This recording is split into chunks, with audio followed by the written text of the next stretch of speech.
on talkRADIO.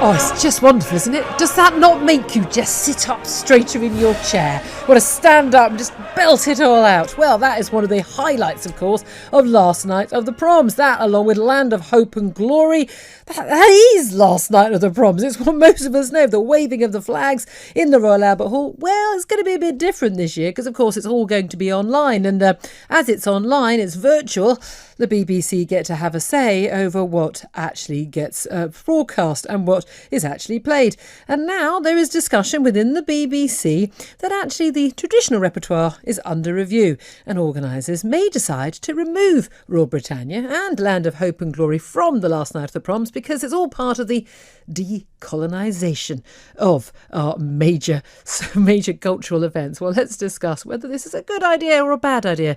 Bet you can't guess what he thinks. It's Toby Young, General Secretary of the Free Speech Union. Good morning to you, Toby. Good morning, Julia. It's the latest madness. There's no other way to put this. Decolonising the last night of the Proms. Good idea or bad idea? It's insane. What's surprising, Julia, is that the advocates of this decolonisation cause, the BLM cause, the let's make the BBC even more politically correct cause, keep shooting themselves in the foot in this way. You know, you'd think they could come up with something that might actually command some public support instead of just seemingly trolling the public and saying that any expression of patriotism, even a gentle, ironic, self-mocking expression of patriotism, like waving a flag and singing Rule Britannia on the last night of the Proms, even that apparently is.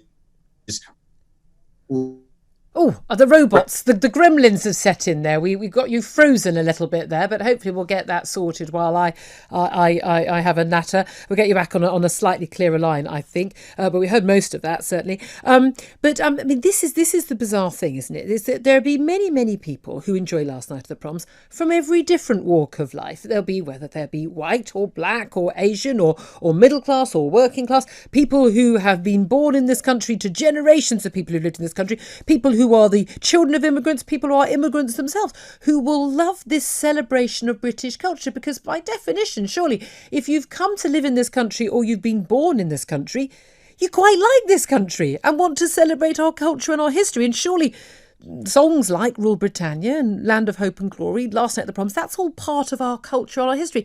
Why do you think there are so many within the BBC who think that everyone should be ashamed and embarrassed by our culture and history? I suppose because there are many people in the BBC who are themselves ashamed and embarrassed by our culture. The odd thing is about this, Julia, is that there's so little now on the BBC that caters for, ordinary patriotic Britons who aren't ashamed of their country and who enjoy singing Rule Britannia and enjoy engaging in other rituals of national celebration. There's so little for them on the BBC now. Can't just 1% of BBC radio and television's output cater to them? After all, they pay the licence fee. They pay the salaries of these executives. Can't we be thrown a bone from time to time once a year? Is that too much to ask for? Do we have to be bombarded with PC, anti-imperialist, anti-British propaganda 24/7 with no relenting? I mean, it just seems extraordinary. And it's significant, Julia, that the BBC have chosen to do this. If they do in fact do this, let's hope they make a U-turn. But they've chosen to do this in the 1 year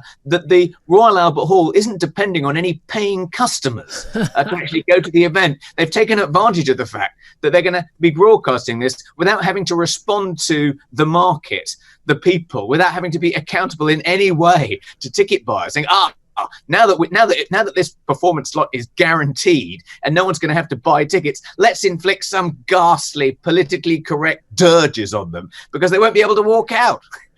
I mean, that is the case. I thought that was exactly the same with the Black Lives Matter with protests and the like, and with the Premier League. Only because the Premier League didn't actually have any football fans in the stadium did they, I think, get away with the taking of the knee and the slogans on the shirts, because I think that would have caused uproar among the crowds.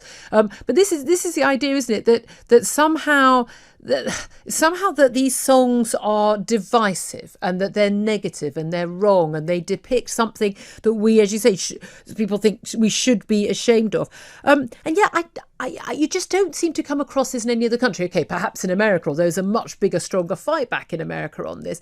But you don't seem to see this in any other country. Embarrassment at the waving of the flag, embarrassment at the national anthem, or at any of the songs in the culture. We saw during the Black Lives Matter protests and the toppling of statues, back in a few months ago, President Macron of France, someone I'm not a massive fan of normally, but saying, there will be no statues taken down. There will be no attack on our culture and our history. We will not ever pretend anything didn't happen or the like. We need a little bit more backbone from I suppose from the government, from our politicians, from our leaders, and indeed perhaps a little bit more speaking out from the usually silent majority to say we've had enough now. This has got to stop. Well, the thing that annoys me about the call for us to be ashamed of Britain and of Britain's past and not to celebrate Britain, it's all based on the argument that because Britain was involved in the slave trade, we have to denounce our country. It's wrong to be patriotic because Britain was implicated by its involvement in the slave trade.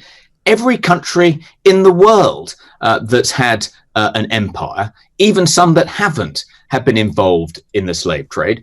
Plenty of North African nations on the Barbary Coast were involved in the slave trade. In fact, more Europeans have been enslaved than Africans, if you go back to the beginning of time. The only exceptional thing about Britain isn't that it was involved in the slave trade. Loads of nations have been involved in the slave trade. The exceptional thing about Britain is that Britain led the global movement to abolish slavery and committed blood and treasure in the form of the Royal Navy to making sure slavery and the Atlantic slave trade was stamped out. Surely our involvement in slavery, of course, is something we should discuss. And of course, there were many, many, many regrettable aspects of that. But let's not forget that what makes Britain exceptional isn't that we were involved in the slave trade. It's that we helped to end the slave trade. We led the global movement to end the slave trade. And that line in Rule Britannia, we shall never, never, never, never be slaves. Surely that's a way of expressing our abhorrence for slavery and celebrating our involvement in ending the slave trade. So why shouldn't those opposed to slavery be there alongside the Union Jack wavers singing Rule Britannia? Absolutely. I couldn't agree more. And again, when we discuss these things, sometimes I think, are we living in some sort of parallel universe that we've been forced into by these people? This is a day when Lord Tony Hall, the outgoing BBC Director General, is apparently saying that the BBC is the voice of Britain and its values. I don't think so anymore, mate. Toby Young, thank you very much indeed for joining us, General Secretary of the Free Speech Union. A very lively end to my first show back after Maholes.